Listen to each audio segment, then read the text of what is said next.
Good afternoon. It is 1:30 on July 10th, and we are here as the Planning, Housing, and Parks Committee, and we have our planning department, and we have council staff here. We have Councilmember Joando and Councilmember Fanny Gonzalez, and we're here really for a follow-up of a conversation that we started on March 27th, where we were briefed by the DC Office of Planning and the District's Department of Housing and Community Development, and really began a conversation to look at our regional housing targets that the council has adopted as part of the broader region with the Council of Governments, and try to look at how do we make these more relevant community by community and make them part of our decision making and part of our planning process and part of our master plan process and part of what is intended ultimately to be an inclusive community-based focus for how we address these housing goals.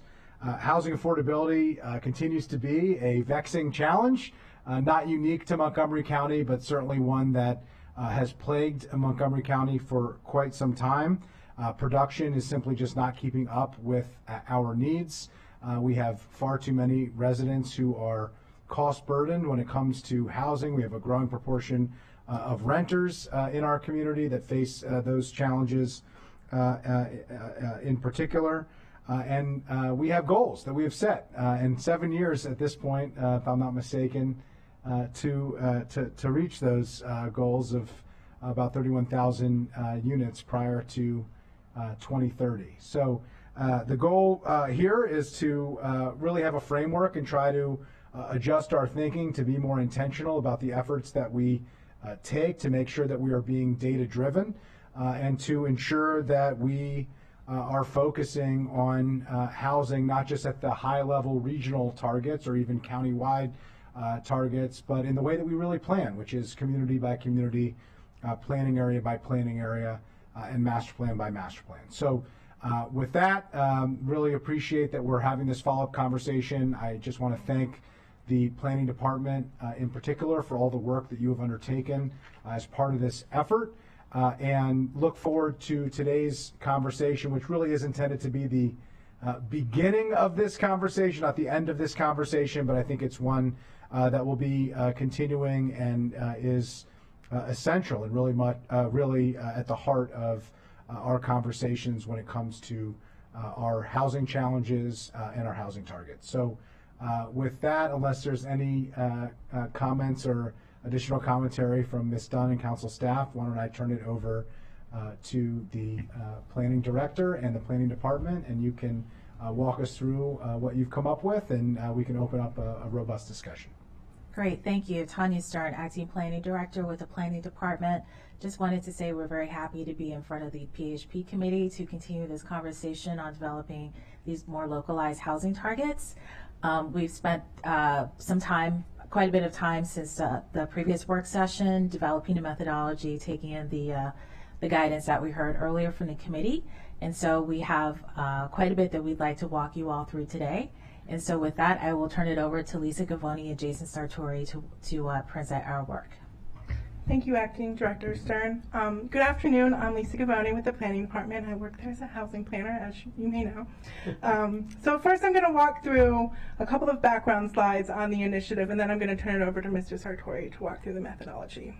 So really this started in early 2018 when the National Capital Region Transportation Board noted the need to provide a sufficient supply of housing to help reduce the strains on our transportation system. This is also to make up for years of underproduction, especially since the end of the Great Recession, where we really haven't picked up housing production to where we were before the recession. And as part of this initiative, local housing and planning directors, they work together with COG, Metropolitan Washington Council of Governments, to determine that the region needed an additional 75,000 units beyond what was forecasted by 2030 to address the region's housing shortage. And so in 2019, the Montgomery County Council, they signed on to an ambitious housing goals resolution that called on the county, and this number includes Rockville and Gaithersburg, to build 41,000 household housing units. And this is 31,000 forecasted and then an additional 10,000 on top. Now, we're working together on local housing targets, and so we're going to talk about Montgomery County, excluding Rockville and Gaithersburg, which is about a goal of a total of 31,000 housing units, which includes about 23 to 24 forecasted. There's some rounding there, and 7 to 8 additional on top of that. And, now we're refining this effort, working together to create smaller designated geographies. As we know, the countywide goal is really, a countywide goal. It's one number, but we know that different neighborhoods in Montgomery County, they have different needs. There's a lot of, we want to create context-sensitive recommendations and strategies to help to pursue and to create, more housing in Montgomery County, and this includes both market rate and affordable. So I want to briefly talk about the 3 A's, because I think these are really important, and this shows like what the countywide, the COG housing goals, what they focus on. And the first is amount, and we just talked about that. The region needs to produce at least 320,000 housing units that should be added in the region, and this is an additional 75,000 beyond the units already forecast in this period. In Montgomery County, we're going to talk about 31,000 units, and then 75% of these units should go to activity centers in near high capacity transit. You'll really see this in our methodology, and one of the things that we place a high emphasis on is this idea of corridor focused growth that was in Thrive. And that's saying that we want most of our growth to be near where existing infrastructure is, where our employment center is, and where the most intensely developed activity centers are. And then finally, 75% of new housing is affordable to low and middle income households. COG and Urban Institute define low cost bands as 0 to 80% of area median income, which is about $120,000 for a family of 4. And that moderate income band between 80 and 150% of AMI, which is about $230,000 for a household of 4. So there's a little bit of difference between how we typically describe affordable housing in Montgomery County, but this, I think, really highlights that there's a great range of housing that we need to be building on across the AMI levels.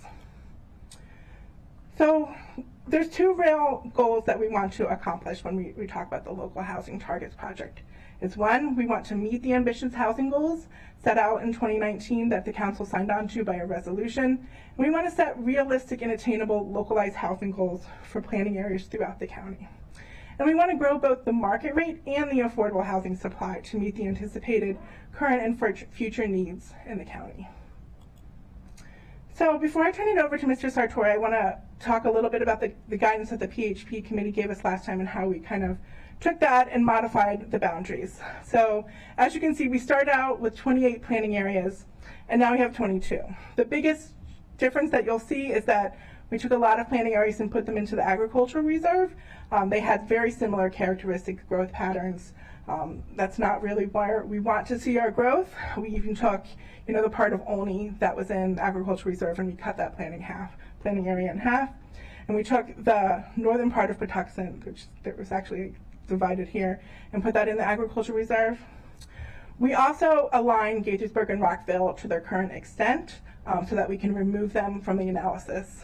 Since planning areas were invented, they had annexed property, so the boundaries were a little bit different. We also, you'll see this little bump out of White Oak. We took the Viva White Oak project that was in the Fairland planning area and put it in the White Oak planning area, because that just makes sense.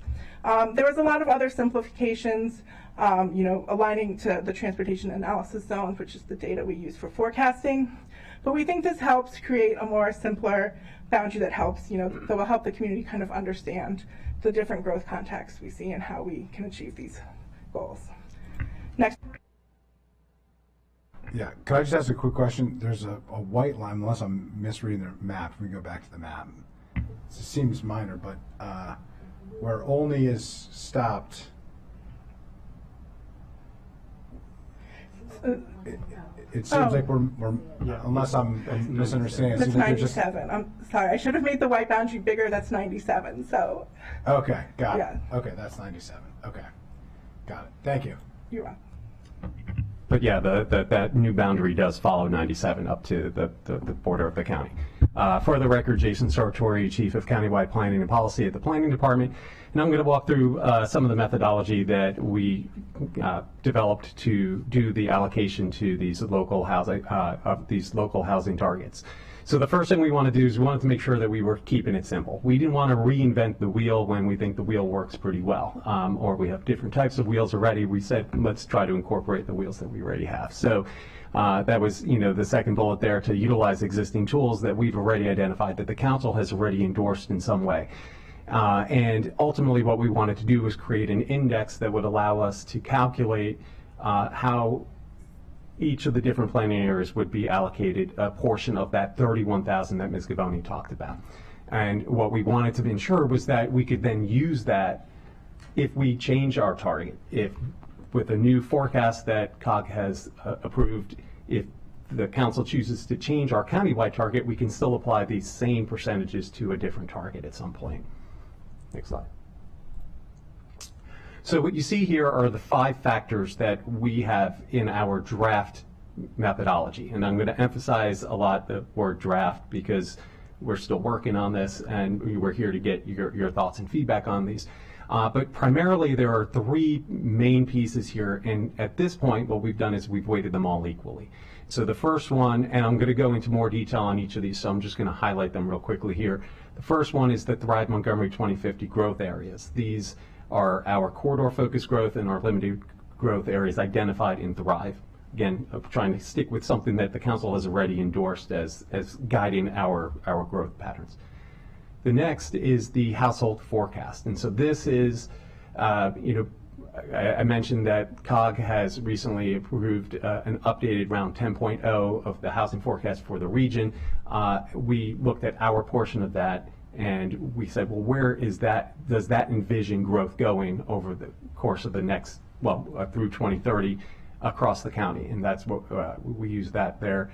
The last one was this zoned residential capacity, the last of the 3 that are weighted the most here. This was in anticipation of Thrive. We did an analysis, our residential development capacity analysis that looked at all of our zoned capacity across the county based on our master plans, as well as what's been built, when it was built, and some other policy ideas or policy implications to get a sense of really how much capacity exists for residential development in different parts of the county. And that fed into Thrive, and we've updated that since the adoption of Thrive because we've had a couple of master plans that have come through, and that we incorporated into this as well. And then the last 2 here were kind of add-ons that we thought we wanted to give an emphasis on certain characteristics, planning areas that had certain characteristics. So the first one, Ms. Gavoni talked about wanting to focus in areas, activity centers. And so we took a look at where Thrive identified our large and medium activity centers and gave extra kind of value in areas that had more of those. And then the last one, what we were calling the premium factor, we could come up with a different name for that. But basically, we wanted to see where are areas of the county where we have a high share of the planning area within the corridor focused growth area where that Thrive says we should be focusing on, but where we haven't seen a lot of growth in the last 10 years. So what areas that may in some way, I don't want to say neglected, but have not been getting that residential development that we anticipate or that we want.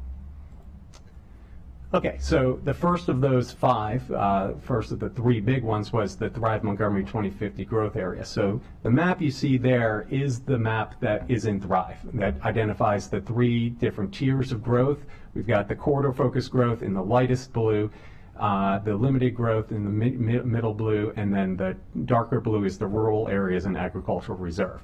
So again, this was weighted at 30 points. So the total of the 5 came out to 100. You can make them total up to whatever you want to. In this case, we made them total up to 100. It was easy to work with.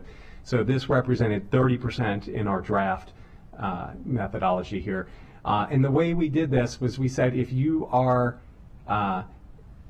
we gave full credit for any area that was within the corridor focused growth area, and we gave half credit, if you will, for any of the planning area that was within the limited growth area. And I will tell you that 25.7%, so just over a quarter of the county's land area, is within the corridor focused growth area. And just a little bit less than that, 25.5%, is in the limited growth area. So it's pretty much, collectively, these make up about 51% of the county's land area. I have an example that we can walk through if you guys have additional questions about how we applied this, and we can do that afterwards. But now I'll just go on to the next one. Oh yeah, actually I'll show you how it looks when with this played out. So so what you see in this table here are the total amount of points. Remember, you could get up to 30 points for this, and you can see that there are 9 areas, planning areas, that receive between 26 and 30 points. Those are in the darkest blue in the map. So this is not a surprising map. If you go back and look at the corridor, the Thrive map, it's where you would expect to see the highest percentage of highest points being allocated are in our main corridor up the 270 corridor, and then on the eastern part of the county, where Thrive really emphasized new growth. Okay, so the second factor was the household forecast. Again, we updated this. We're using the round 10.0 forecast for Montgomery County. And again, this captures a lot of different factors, a lot of different variables that we already use to say where do we anticipate growth going. And you could see here that 15 of the planning areas received 0 points for this, based on having a really small share of the forecasted growth by 2030. No planning area actually received a full 30 points, but there was one that received 24 points. But you can see on the right the map that shows how the different planning areas, how the points were distributed geographically. So then the zoned residential capacity. This, I described this earlier. This is based on, really, we see this as kind of reading of our master plans, because when we adopt a master plan, we then adopt a sectional map amendment that changes zoning to reflect what the vision that's in our master plans. And so that's captured here. And you can see again, 15 of our planning areas received 0 points for this, and that most of the points allocated for this, and with this current weighting, were allocated in our kind of inner suburbs and eastern part of the county as well. And then we get to the activity center density. So one of the things we wanted to do here, not just recognizing areas that had large or medium centers, but we recognize that some of these are really large planning areas and some are much smaller. So the Silver Spring planning area is pretty small, whereas the Bethesda Chevy Chase one is quite large. It's not just downtown Bethesda, whereas the Silver Spring one is mostly just downtown Silver Spring. And so we wanted to allocate points not just based on the presence of a medium or large activity center, but how many you had, and then a density of those within the size of the planning area. So it kind of standardized them. Ultimately, this was up to 5% of the index score. Go to the next slide. And you can see that the vast majority of them, that first column there is not going to make much sense. That is that, we gave similar to the first Thrive map, we gave twice as many points to a large activity center, half to the medium activity centers, and then we did a density based on the land area. And so that gave us the values in the first column there. But the number of points allocated, 11 of the planning areas, half of them didn't get any points for this. 6 of them received 5 points, and you can see where those are, the full 5 points, again, mostly in our down county area, and then also around the Gaithersburg vicinity. And then the last factor was this, the premium factor, and the way we kind of defined having a large, high share of the planning area in the corridor focus growth, but very little recent growth, was saying if it had 40% or more of its land area in the corridor focus growth area, then it qualified for this. But it also had to have less than the average density of new growth, so over the last 10 years. And in the end, there were only 5 planning areas that received any points for this. It was either 5 points or none. And the 5 are identified there. They're all Lower East County, Aspen Hill, Fairland, Kent Mill, Four Corners, Tacoma Park, and White Oak. Everyone else got 0 for this factor. So in the end, we did this, we calculated a score for each of the 22 planning areas, summed them all up, it came to 685.84, but you could see on the right the distribution of points across all of the 22. This is the total points up to, again, a total of 100 potential points. You have the next slide. And you can see here's how they were distributed. There were five planning areas that received 0 to 10 points total. There weren't any that received 90 to 100 points, but the highest was between 80 and 90. So you could just see the distribution here. Now this is again based on our draft approach to this, with the equally weighting each of those three and then adding on those two additional factors. So these are the actual numbers then as they come out, how we allocate the 31,000, and yes, with a rounding issue, it actually totals up to 30,999. But you could see the map on the right. This actually shows the local housing target. So this represents the numbers that you see in that last column of that table there. So the planning area that received the highest allocation for this draft target is North Bethesda, followed by Bethesda Chevy Chase, and then Silver Spring, and then Kensington Wheaton. I will note that the Ag Reserve had come out with a number, I think it was something like 4 units, and we said, well, we're going to force that to 0, and it just got reallocated elsewhere. So we did note that there that the Ag Reserve was forced to a 0. So you can see the distribution there geographically and in terms of in kind of hierarchy there, the highest to lowest. So the other piece that we were asked to look at is how to incorporate an affordable housing target to this too. And so, you know, this was just trying to come up with an idea of a potential approach to this. Was, let's take a look at what exists today in terms of affordable housing. And to do that, we said, what do we have in terms of MPDUs? What do we have in terms of, I think, LIHTC housing as well? And I think we only had one area of the county, Silver Spring, that had a percentage that was higher than 10% of its housing is affordable by that definition. And so we said, well, let's do this. If you have less than 5% are MPUs or LIHTC housing, then your target will be, for the general area, 17.5% of the new housing. If it's between 5 and 10% currently, then the target would be 15%, and 10% or higher, again, only the one, Silver Spring, would be 12.5%. The interesting thing is, I mentioned earlier that Silver Spring planning area is largely just the downtown Silver Spring area, which the recently adopted master plan there sets a 15% MPDU requirement there already. The thing I want to highlight about this is that this is not a recommendation that we change our MPDU requirements or that individual projects need to hit these targets, but rather that as an area we would like to see potentially, you know, hitting these numbers. And that might mean you have some projects that have high levels of affordability and some that do just the amount that they're required to do.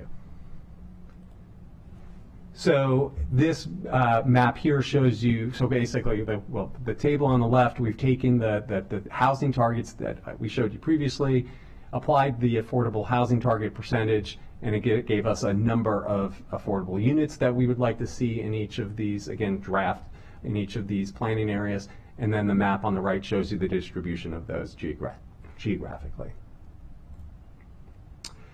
And so then our last slide here is just to kind of talk a little bit about what our next steps would be. We would want to continue to refine and polish this methodology through the rest of this month. One of the things that we've talked about internally is how do we incorporate the fact that we are, and the chair mentioned, you know, 7 years out. I say it's actually 6.5 years, right? So, you know, we've already had 3.5 years of time passed since the council, since this target was set. And so some things have been built. And so how do we incorporate what's already been done? If a planning area has already hit that target, does that mean they're done? No, no. So like we have a couple of ideas and ways that we could approach that. One would be to say we're gonna, if the council's planning to adopt local housing targets in January of 2024, we could say, well, what have we done up until this point? Take that out of the 31,000 and then decide, our local target is based on what's left in the next 6 years. And so we can kind of talk through that a little bit, but that's something we hope to try to refine.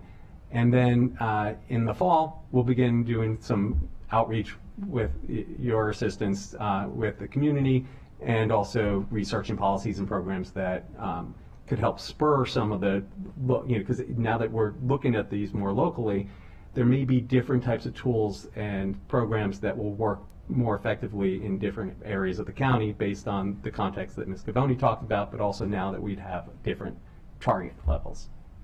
I think that's it. Well, happy to answer any questions and discuss any part of this further. Well, thank you. First of all, terrific job.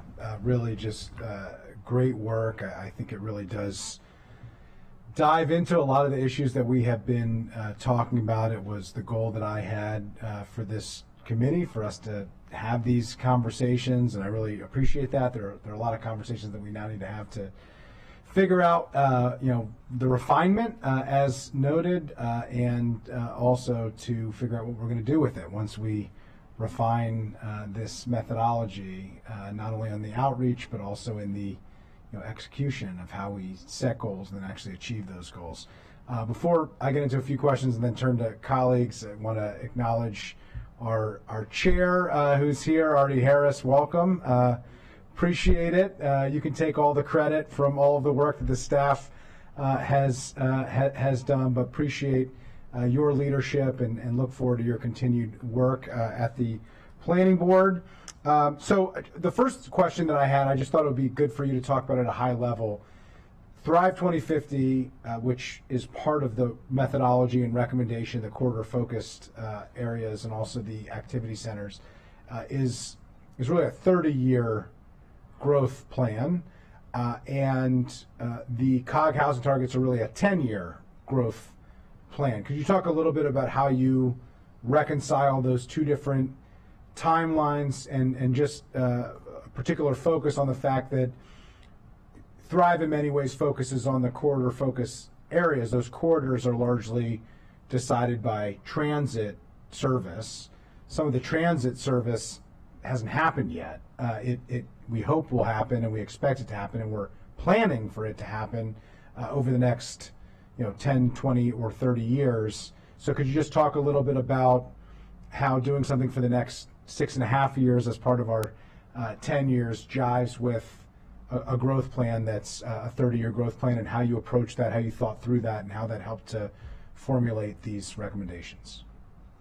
Sure. I'll just start, and then if anyone else wants to jump in. I would think, while it's a much longer vision that you have in Thrive, what we were trying to do here was come up with a way to, and I'm going to use the term allocate, but just come up with a share for different parts of the county. And so while we wouldn't anticipate, even our COG forecasts run out to 2050 now. And we didn't work with the 2050 number. We worked with a more, the 2030 number, and we were trying to figure out how do we, work within that Thrive structure, and recognizing, yes, that it's not all going to be developed in that corridor focused growth area in the next 6.5 years, and we're certainly not going to have transit on all of those corridors in 6.5 years. It is where we do want to see growth go. So from this, the purpose of this effort to try to identify where we want to target, where we want to allocate that 31,000, it seemed like we did want to emphasize that, even if if those corridors are not yet, fully prepared to take on all of that housing. The idea would be, this is where we want to start to target. Otherwise, what's the purpose of Thrive? We want to be targeting those areas. If I can also just add to that, the Thrive's focus on corridor-focused growth is not just a long-term vision. It is a vision for today, and it informs the decisions that the planning board has to make when they review development proposals. It also sets the expectation to the development community that this is where we want new housing to occur, where in particular. And so it is already informing the decisions that are happening, right now. And so it is important just to kind of keep that in mind. It's not just about, what will a corridor be, 30 years from now. And so that, to me, it is really helpful in terms of combining Thrive's focus on corridor focused growth with these targets, because again, it's setting the expectation that these are the areas where we want a lot of this housing to go. And the folks who are responsible for building housing know that this is where they should be really focusing on in terms of helping the county meet these targets. Appreciate that, and it makes sense to me, and I'm fairly agnostic on this point. I think that we just ought to talk about it. There are really two Thrive recommendations that are embedded in here as far as I can tell. One is the activity centers and the other is the corridor focused growth areas, and you've essentially equally balanced the corridor focus and the activity centers at 30% with the bonus that you layer on an additional piece. And I think that's just, unless I'm missing something, it's something that I think we ought to think through. Back to the one that shows the allocations. So we're giving the 30% of the go back to the we gave 30 points to there we go to the growth area, but only 5 points to the activity center. So we didn't place an equal emphasis on the activity center density. That was kind of an add-on on top of. Right. Okay. Yeah. So then the question is that the right balance? Right. Which I Yep. think we ought to Yeah. talk through. Certainly. Okay, so I'll raise that just for thought process because I think it's important for us to think through it. I think there are reasonable views that you've shared, but I think that's something that we ought to get a sense of the committee for where folks are on the bonus factor, the premium factor. I just want to hone in on that a little bit just to get a sense of what your thought process was there. My sense of it, I just want to make sure I'm understanding this properly in my words, and you tell me if it sounds right. But this is essentially places where there is existing capacity but is underutilized in terms of housing. Like there hasn't been a lot of new housing in the last decade.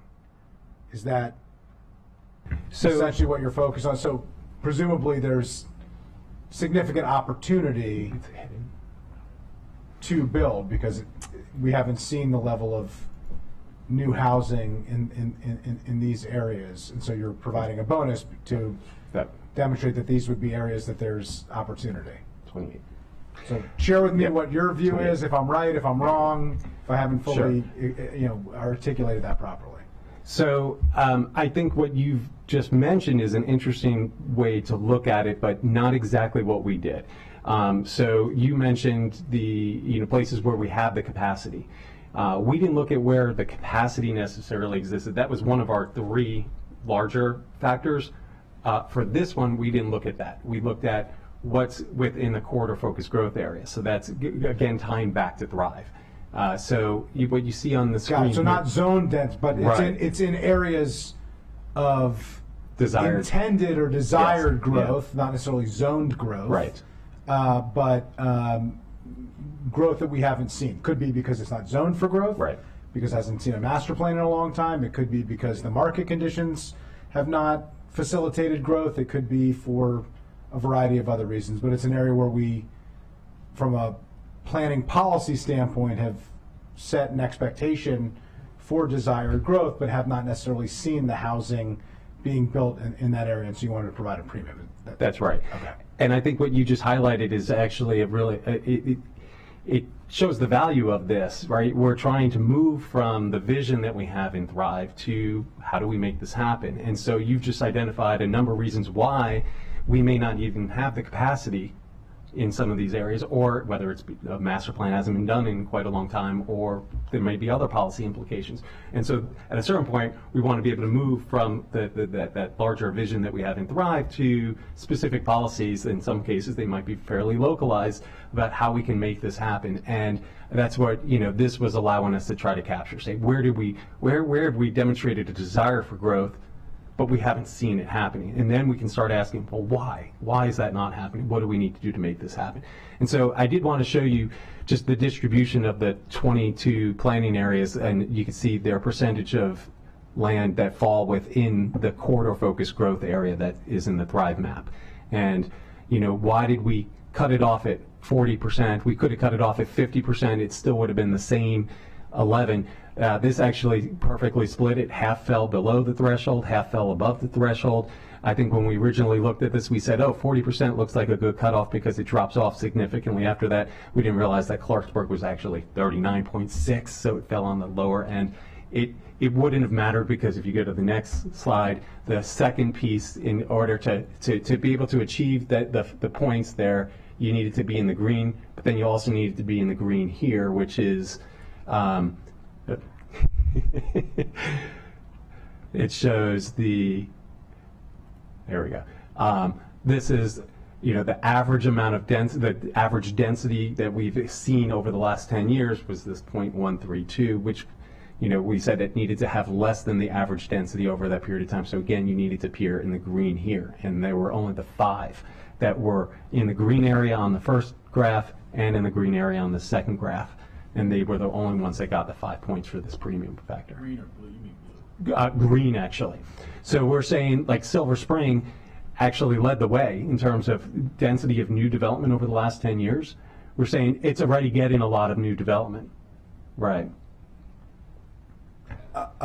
Last question that I want to turn to colleagues. I just think it's important for you to explain the household numbers. Could you explain where that data comes from, how we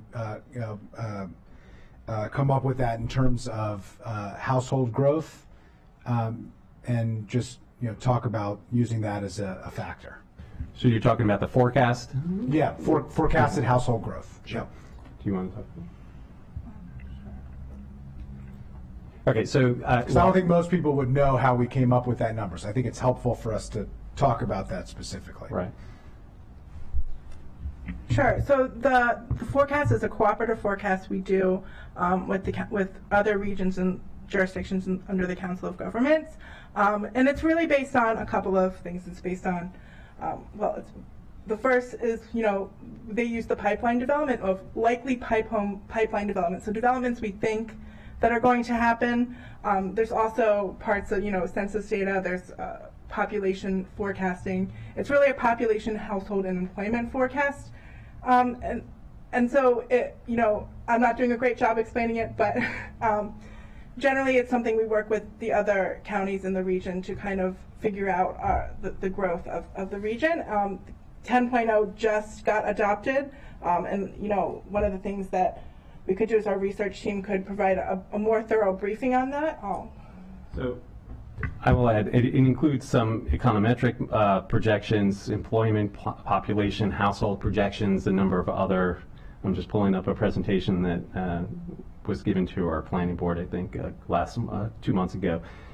So there are a number of other factors that basically suggest where growth will be going over the next, up to 2050. And so then this is, just to be very clear, because I think it's a common conversation point of if we should grow, how we should grow, and where we should grow. It's kind of at the center of this entire discussion. This is the Council of Governments regional cooperative expectation for population growth and household growth.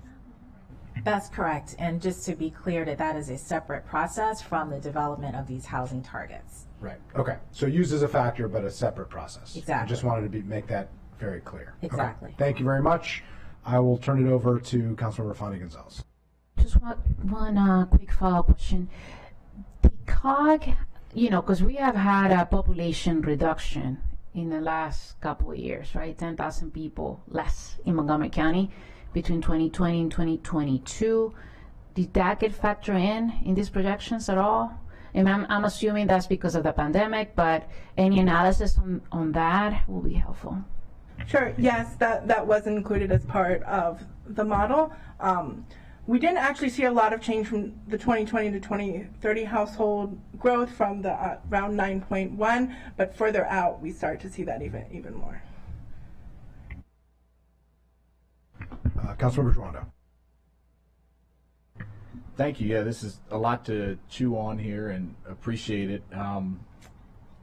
So a couple questions just that I think are important to get out there. Again, you mentioned this, but I want to make sure I understand it and that others understand it. On the COG goals, and obviously I chair Region Forward, so we cite the COG goals a lot. the low income versus moderate income definition, that's a COG definition, and define it again because it's very different from, so with moderate, here it is, I'm going to say it. Moderate cost is 80 to 150% of AMI, right? Correct, and this is defined in not only the COGS housing the region's population report, but also the Urban Institute's report on the same subject. So they both kind of take from each other and have. And then the low cost, obviously 0 to 80%. Obviously a big difference between 0 and 80%, right? As far as right. So within that, let's just take the low income cost band, defined as 0 to 80%. What's the breakdown, if there is one, of the goal along the continuum? There isn't one, right? I know the answer, but I want you to say it. No, there isn't one. Okay. So theoretically, right, obviously wouldn't be my goal, I don't think it would be the goal of most people on the council here, that you could meet the goal and build everything at 80% and call it low income, theoretically. Theoretically, yes, but we know we won't, given the programs and policies that we have in right. We have Montgomery County. MPDUs and Right, different exactly. things. So you're getting at my point here. So I think in the development of a local goal, we have to figure out. I think we have to say something about that, like what we want the goal to be in the different bands at different, like how much of that 75%. Right, I would point out 75% is very high. Oh, of right, course. so thankfully it does include that moderate cost band too, You right? couldn't So, make it all yeah. there, right? Yeah. Well, so do you have a view on that at this point of the 75%, which is a high number, because that's only leaves 25% at different band of where it should fall and what our goal should be in those bands. Sure. So I think it looks like different things in different planning areas. What we saw in Silver Spring, which has a great deal of affordable housing even at the lower bands, is very different than we see, for example, in Clarksburg, where they have 40% of the county's homeownership MPDs, which I think is a remarkable statistics. They're very different affordable housing contexts, so I think that's something that we would have to kind of look at and get back to you at, of kind of figuring out the context of each planning area's affordable housing distribution. That's a great question. I think you're right. I think it would look differently in different places. Obviously, Clarksburg has built a ton of their housing more recently than other places, depending on. So yeah, I don't know the answer as I sit here today, but I do think that we do need to have that type of conversation in those various goals based on the 22 planning areas, which was my basketball number, by the way. So I'm really happy we ended up at 22. That's why we went with that. Yeah, exactly right. We knew that. And just in trying to figure that out. Okay. The other thing I just wanted to say on that is you said you're not necessarily suggesting that we revisit the MPDU program to reach these goals, but you're also not saying that that couldn't be a part of it.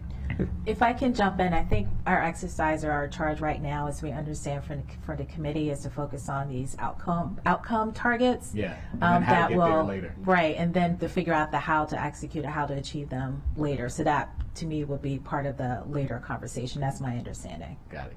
Well, I'm just saying, if we're going to say, don't worry, this is not what we mean, but it also could mean we could need to do that. That's all I'm saying. Right, we just wanted to make it clear that when we were recommending the 17.5%, that didn't necessarily mean it needed to be captured on a project by project basis, right? Sure. We're just saying, again, is we needed to come up with a way of coming up with an affordable housing Absolutely. goal. Totally target. agree. Yeah. Then my next question, and then I'll, we can talk about this all day, but the real versus the zoned residential capacity bucket, and this is something, I know we've talked about before. So I want to make sure I understand that. If you go to that slide, that is representing, okay, based on what we have zoned, what is the maximum possible that could be developed? That's how you develop that metric for this bucket. Sure. So it's not like a complete, zoning capacity. This is how much we have. We did have a very, very detailed methodology that we took that looks at, market constraints, looks at what things were recently built, height limitations. A lot of other policy factors go into what is built, and so we kind of tried to take a really detailed look at that. But generally, this is also, based on the assumption that everything that will develop will be residential. So there's other parts of it. But yeah, it's not a straight zoning methodology build out, but it is like built on a methodology. And just to clarify on that too, like when Ms. Scavone says that we did this, it's pretty extensive methodology. We didn't do this just now, right? This is what we did several years back, and we just updated it to reflect the recently adopted master plans. But just as an example, and I'm not going to give a specific example, but just if you had a property that was redeveloped 10 years ago, and maybe they didn't maximize the amount of the density that they were zoned for. We made an assumption that that's not going to redevelop again in the foreseeable future to take maybe that additional story that Because they didn't take the first time. redeveloped. Because it recently, right. So that all of those types of concepts were incorporating, coming up with the numbers that, again, fed into the conversation around Thrive too. And, this has been an ongoing conversation that I'm interested in, and I think others are too, about what we do for things that have been zoned for a long time that just nothing has been done. And did that factor in at all? So one of the things is we did assume that all pipeline would be built because we didn't know what else to do with it. I think that's a fair assumption. I just don't yeah. So know. in terms of that, I think there were a lot of things that had been zoned for a long time that might have fell out a different way in the methodology. I think what we tried to do is we tried not to say like this is a parcel's redevelopment potential. We just kind of took it in the aggregate, or each parcel kind of summed up to a total, and how it fell out determined how it fell out in the methodology. So I think there'll be certainly examples of pipeline projects that will probably not happen or won't happen for a very long time that are assumed to be built in this. Ms. Dunn? I sense you might have something. No, I'm just listening to Ms. Gavoni.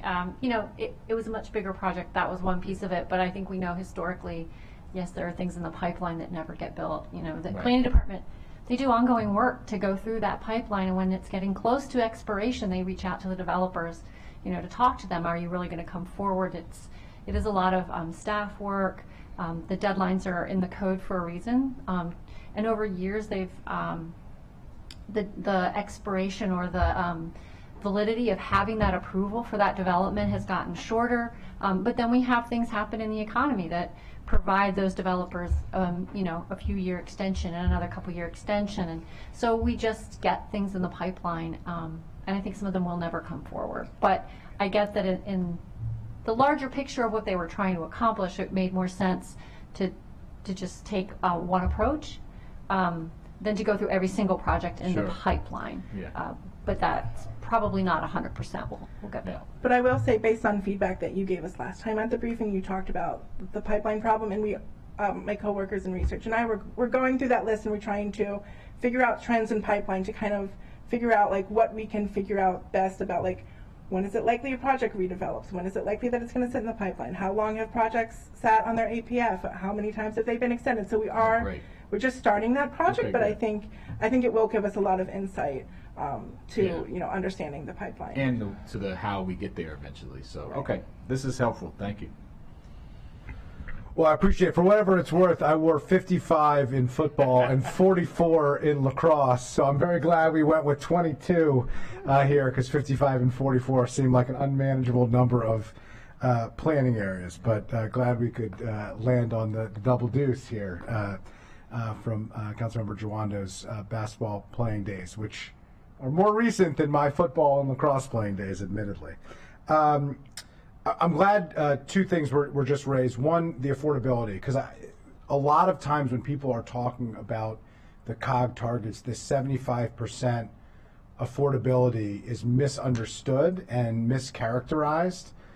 I think by a lot of people, just because they hear affordability and they think it's the other affordability that we generally are talking about. I think some it's more intentional than that, quite candidly. But it's important to note, as was mentioned, the COG targets, the 75%. I mean, basically 75% should be dedicated to normal people. I mean, that's essentially 150% of AMI is about $180,000 household income. I mean, that's and that's a good middle income family. income. It's different than the deeply affordable housing that we talk about in other ways that we need to continue to make efforts on. But the 75% number, is not a realistic number to hit. So I just think it's important, important to note that. In fact, the MPDU levels and the COG affordability targets have been used in conflict with one another, and I think somewhat a disingenuous way, when in fact the COG affordability levels are higher than MPDU numbers at 80%, in the low cost band. It's inclusive of MPDU level, it's inclusive of below MPDU level, but it also includes above that into what we generally consider to be workforce type levels. So I just think that's an important point. And then zone capacity, I think this is a really important point. There is a lot of discussion on zone capacity of, we don't need to zone anything else because we have enough zoning to accommodate a lot more housing. And I use the example a lot about a supermarket. If you told a family that there's plenty of produce at supermarkets across the county, it just happens to not be in a supermarket that they would ever go to. And most families would say, well, that doesn't get produce for my family. I need it to be in the supermarket where our family goes, in our community, in the place that we want it and need it. And in many ways, the zoning capacity for housing is similar. We don't just need the number of zoning anywhere. We need it somewhere where it's going to be built and where someone wants to live in it. And that's really the secret sauce here. So good questions. Is there feedback specifically for the methodology? I think the points that were made about the pipeline and other aspects are very important, but I think ultimately there needs to be a methodology that we adopt. And so I think the question is, are the areas that are used as weighting factors, is there a comfort level among committee members for what has been selected, and then is the ratio among those weighting factors, is that something that we're comfortable with? Are there thoughts on it? Are there any further questions specifically on that? And maybe we could pull up the slide that actually has the weighting factors on it for consideration. So I just want to raise that issue, see if colleagues have any feedback. Councilmember Fanny-Gonzalez. Everything that you mentioned makes sense to me. It does. The premium factor is the one. Why 5 and not higher? Because when I see the premium factor, you're including places like Aspen Hill. Is that right? Yeah, I want to see more. I mean, that's my district. I want to see more growth there. Why 5 and not higher? Anything to make it more attractive. Oh, is that what you said? Random number? What? Break down. Can you break it down for me? It wasn't really random. It was just we didn't want to make it a huge component of the index. Really, we just said we saw it as, we called it premium because we saw it kind of like an add-on. Yeah. If you qualified for this, then you got 5 extra points, whereas before you wouldn't have gotten. Those that didn't qualify got 0. So we just didn't want to put too much of an emphasis on this. But we just wanted to give a little bit of a push to those areas. And as you guys were talking, I was thinking of the reality check master plans that you guys have done in the past. When was the last one? Because when I was on the planning board, the last one I saw was in Frenchy Heights. That was a while back. Any feedback on those, or maybe if there's one coming up that could help, There is one coming up. Research staff is working on Potomac right now. Potomac. They just kicked off. But we have found it immensely helpful when working on master plans. So it's something that we think is important to continue. But we are working on Potomac. Yeah, I don't really have detailed questions. I thought it was really straightforward to me, and the way you guys put it out there really makes sense as well. I was just thinking of the reality checks because it will help me see if the premium factor, for example, it makes sense in other areas, in other ones that you pointed it out. But that's very general, I know. So I think that's definitely something we can go back and take a look at. And I guess just related to that, I just wanted to get a sense from the committee if there is interest in potentially changing that 5 to potentially a higher number. Yeah, I want to get to that in a second. I want to hear, I Okay. appreciate that. I do want to wrap up on that. I want to hear from Okay. Councilmember Jawando first, and then I want to hone in on whether or not there'll be interest in any changes. Councilmember Jawando. Yeah, well, I appreciate the presentation. I think, you know, this has been helpful in understanding the rationale and methodology. You know, I think in general, you know, you had to make some choices here about obviously how you were going, and no big surprise, they're based on what we did in Thrive, where we said the growth areas are, you know, some of the stuff, previous decisions we have made. I would like to say, you know, there's a couple questions I've asked here about how you got to some of the assumptions. I'd like to chew on that personally just a little more before saying, yeah, you know, absolutely, I think these are the exact right numbers. But I do appreciate it. I think there's a very, you know, rational basis for why you did what you did, and you know, I'll probably have some follow-up questions, you know, outside of committee as well as I think about it more. But I'm, you know, so that's kind of where I am. Appreciate that. So I understand the point. The premium factor is the only one that's all or nothing. Is that accurate? That's right. And so there's a sensitivity there of not overweighting an all or nothing, whereas everything is, you know, ratio based. You get a percentage of 30 points. Yeah. So I get that, but I do understand the points that Councilmember Fani Gonzalez was making on that. You know, this is the real opportunity piece of it that you want to emphasize, which I think is helpful. You know, I do also wonder the activity center density piece. You know, really there was 2 factors, you know, that you're using our long range plan for, and one is significantly weighted and the other is modestly weighted. And then the other piece that I find to be, you know, interesting the more that I think about it in the context of what Councilmember Fani Gonzalez and Councilmember Jawando, and then the comments that I was making about the activity centers, that zone capacity, you know, these are zone capacities, essentially the decisions that we made, they could have been 30 years ago or longer. I mean, some of the master plans are older, and so you know, there's a question there, you know, in terms of whether or not the weighting of that for goals moving forward, not zoning changes, because master plans are critical to how we plan and should be at the center of our planning decisions. But in terms of, you know, setting targets and goals for moving forward, whether, you know, tying ourselves to zoning decisions and zoning capacity that, you know, could be on the verge of being redone. You know, the Fairland, Briggs Cheney, you know, for example, we're going to see major changes to what that looks like. We have other examples throughout the county where there are major changes when those come back. So I'm just wondering if you could help me out a little bit in understanding the 30 to the 5 Sure. with the activity centers a little bit more, and then if there's an opportunity or a thought process of doing a most in all or nothing.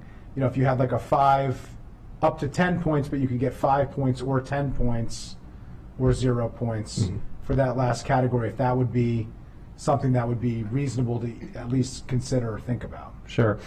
Okay, so I think one way to maybe talk through this with you all is just to go back and show you some of the maps and how they fall out, right? So thinking about the activity center density versus the Thrive growth area 1, you could see these are the areas that get emphasized when we place more of an emphasis on the activity center density. So if we were to bump this one up potentially, you're going to place more of an emphasis on those that are in the darkest blue. So Gaithersburg vicinity, Patuxent, and then I guess we've got White Oak, and it's hard to see, the Wheaton area, North Bethesda, Chevy Chase, Silver Spring, Tacoma Park. So they would get more, whereas if we can go to the here, this is the corridor focused growth map has a broader kind of touch here, right? So there are many more that get more value based on the corridor focused growth area. So one thing, if you wanted to place more of an emphasis on the activity centers, and it would hone in a little bit more on those specific areas and less of an emphasis on this. So, you know, we could say we're collectively 35 points seems to make sense, but maybe do it as 25-10 or some other way. It's going to place less of an emphasis on some of these other areas, you know, Goshen and Olney and Cloverly, and some of those areas would have less of, you know.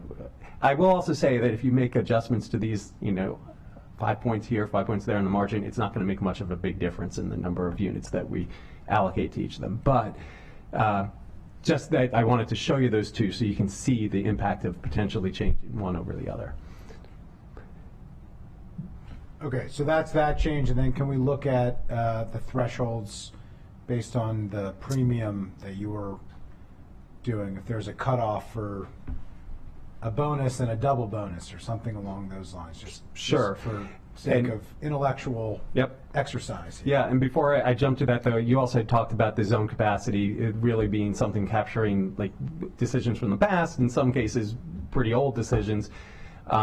You can see here where those were emphasizing if you wanted to place less. If you wanted to place less of an emphasis on those decisions of master plans from yesteryear, right? Like we could lower this and keep the corridor focused growth one where it was, and bump up the, you know, the activity center one, you know. So this is maybe where we pull things from. So I just want to show you this map again so you can see where this is emphasizing. I mean, this is similar to the activity. It is similar. Center. Yeah. Okay, and so then you were asking about the premium factor here. So what we don't have in here, and we could take a look at this in our data, but we didn't identify which ones were close. So, I mean, one option could be, you know, we say if you've had less than the average amount of growth, you get 10 points, but if you had less than somewhere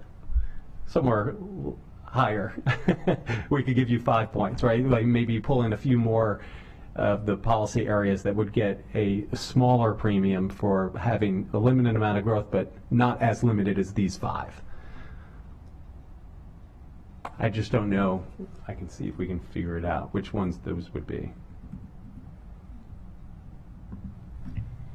I guess one question related to that is just in thinking through Jason's suggestion with this premium factor, is there, so we definitely heard, is it possible to add more points to this? But I guess a related question is the idea to still have those 5 planning areas but add a greater weighting, or to have a greater weighting and potentially add planning areas that would get the premium factor?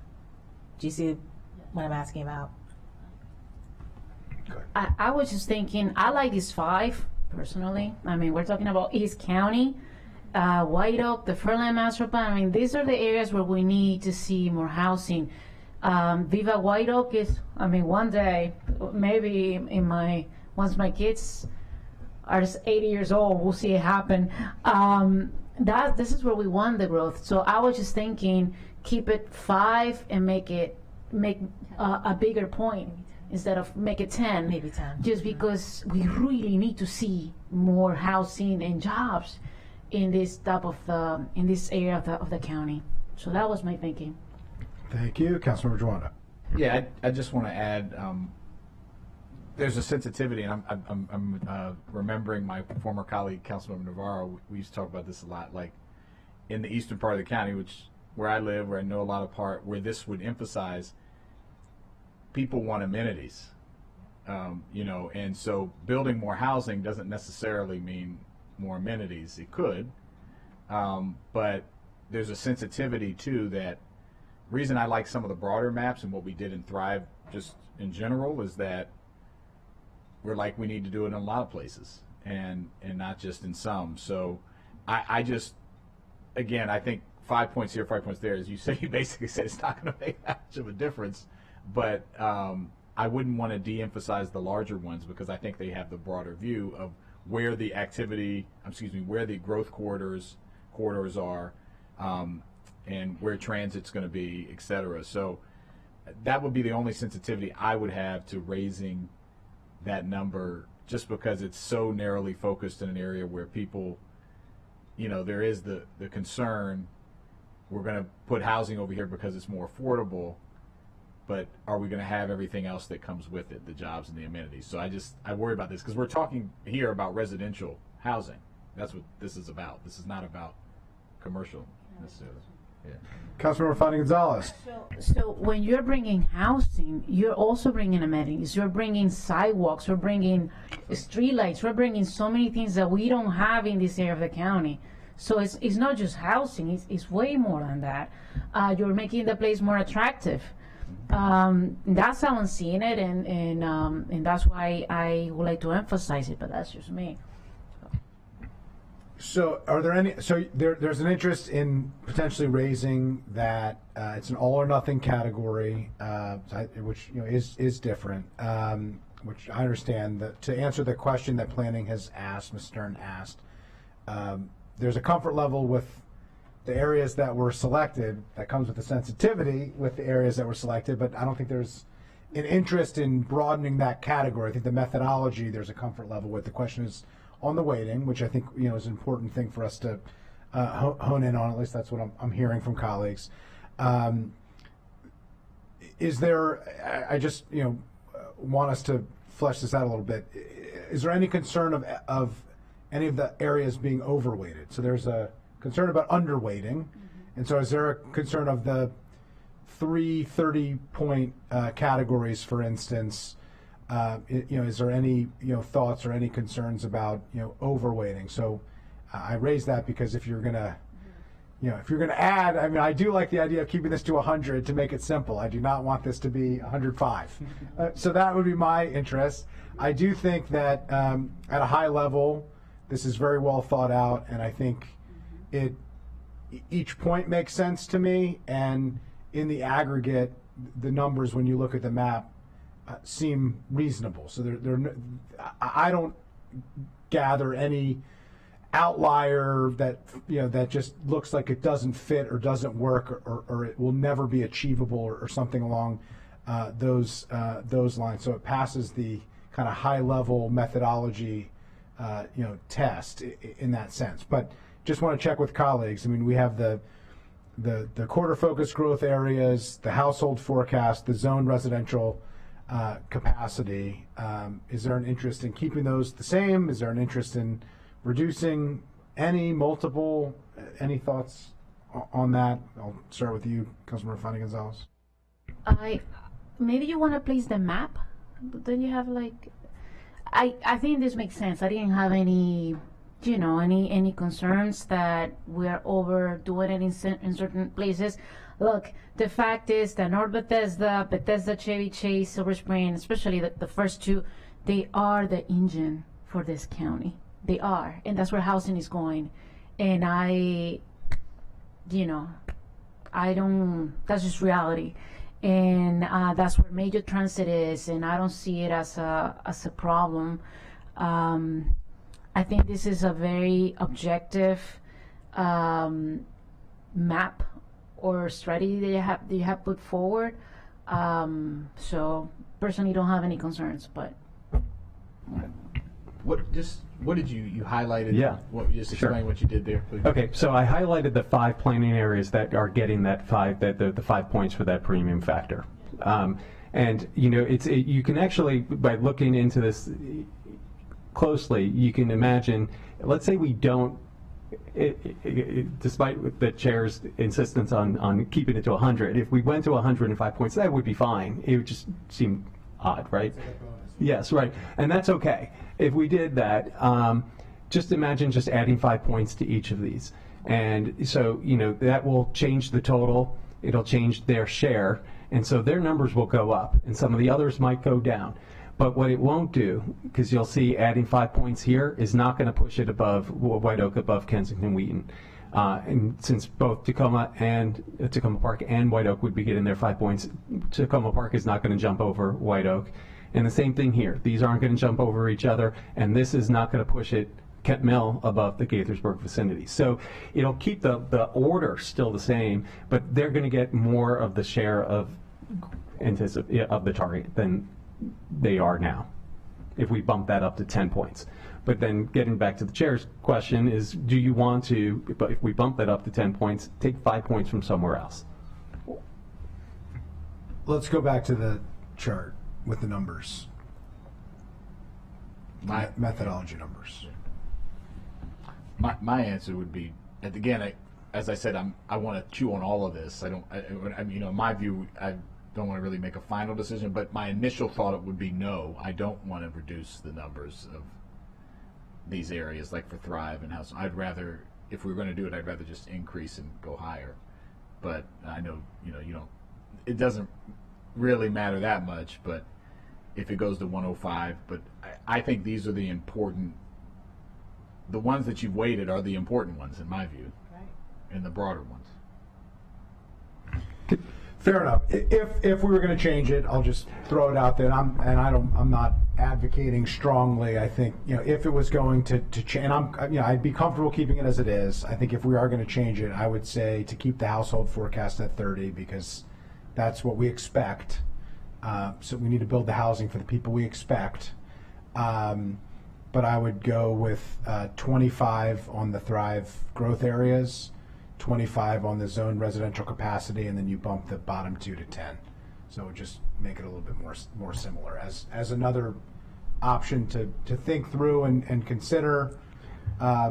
Perhaps I might suggest that we not make a formal decision and vote here, but you run that scenario. If there's a comfort level that would take into consideration, Councilmember Fani Gonzalez would not force us to make a decision right here.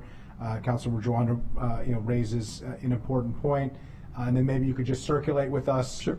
If you ran that, what changed, and what impact that has, and then you can mull it over internally and decide if that raises any concerns of things being overweighted or underweighted, and then we can just share feedback with you, and then finalize it from there. Does that work? So we essentially have two options.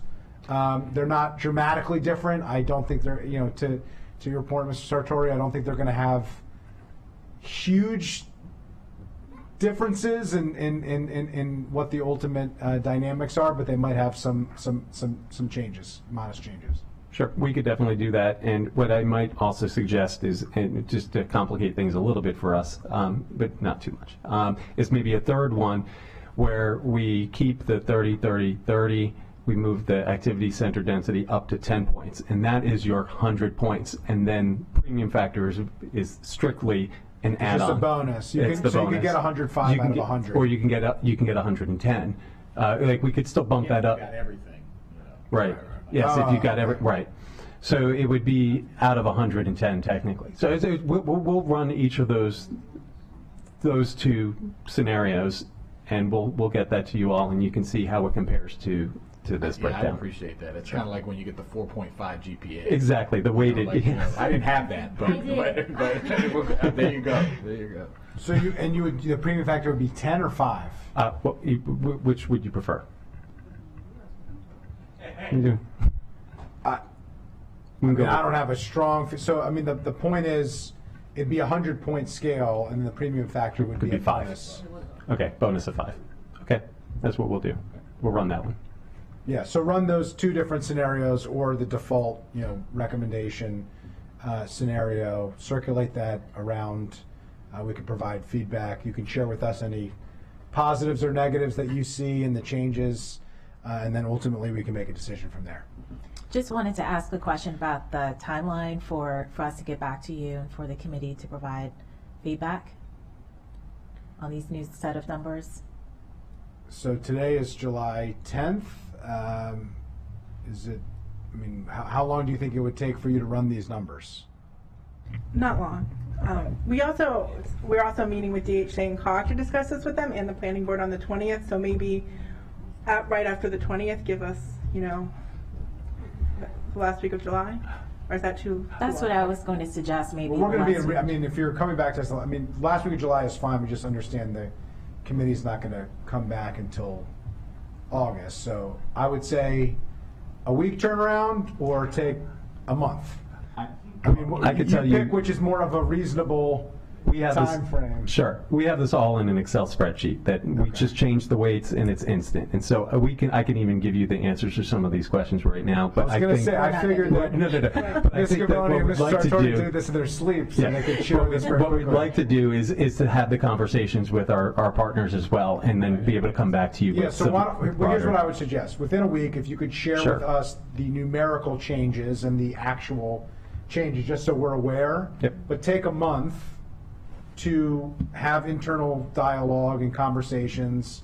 As you have, let us process it, and then we can noodle it over August, and then when we come back in September, I think we'll all be ready to move forward, and that will be along the timeline that we have discussed of beginning the next phase of what this process is intended to look like. Is that amenable to everybody?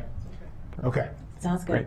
All right, so we've got our marching orders. Any other comments, feedback, guidance that planning is seeking, or anything from Ms. Dunn and council staff?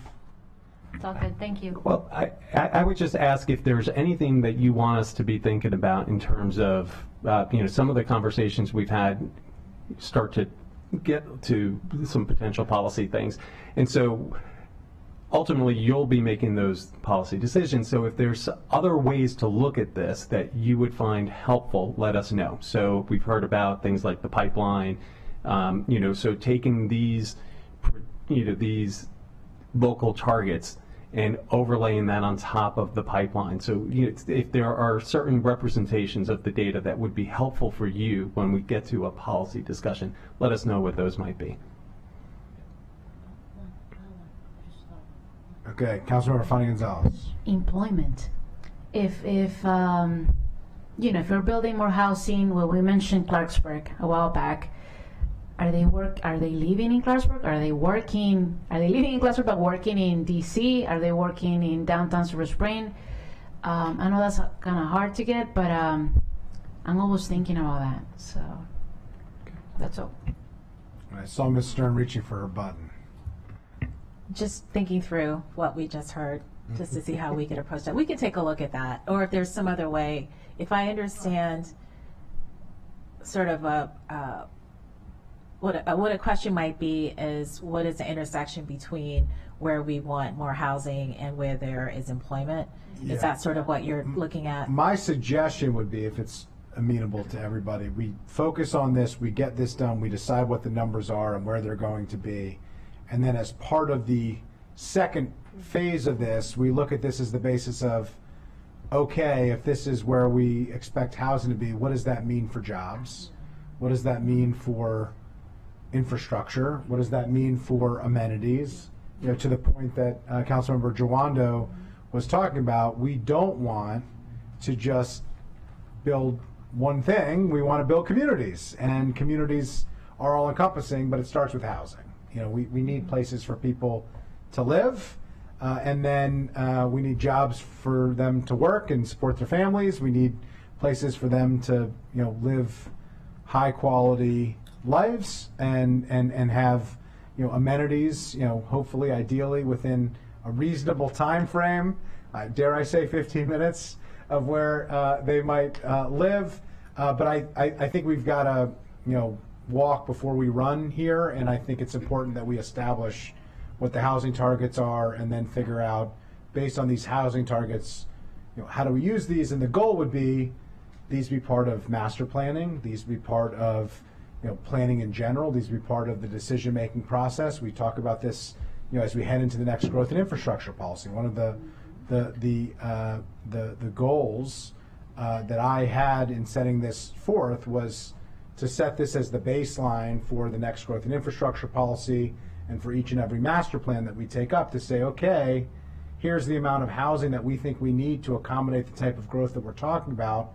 What does that look like on a local level, and how do we have within the confines of our planning process, thoughtful macro level conversations of what we need, and trying to figure out that balance of, we can't do all of our planning at the hyper local level without the broader countywide and regional context, but we can't just have a regional context and not focus on the local level, because every community is different, it has different needs, it has different wants, it has different characteristics. So I think that will help as kind of a next step, and I think it really speaks to why this is a helpful exercise and how it can be instructive in so many different areas.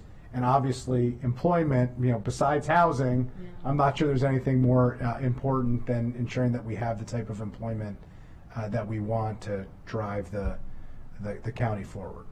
May I make one Sure. additional suggestion? And again, this is for the next phase in terms of taking these targets once they're completed and then basically overlaying that with other types of data.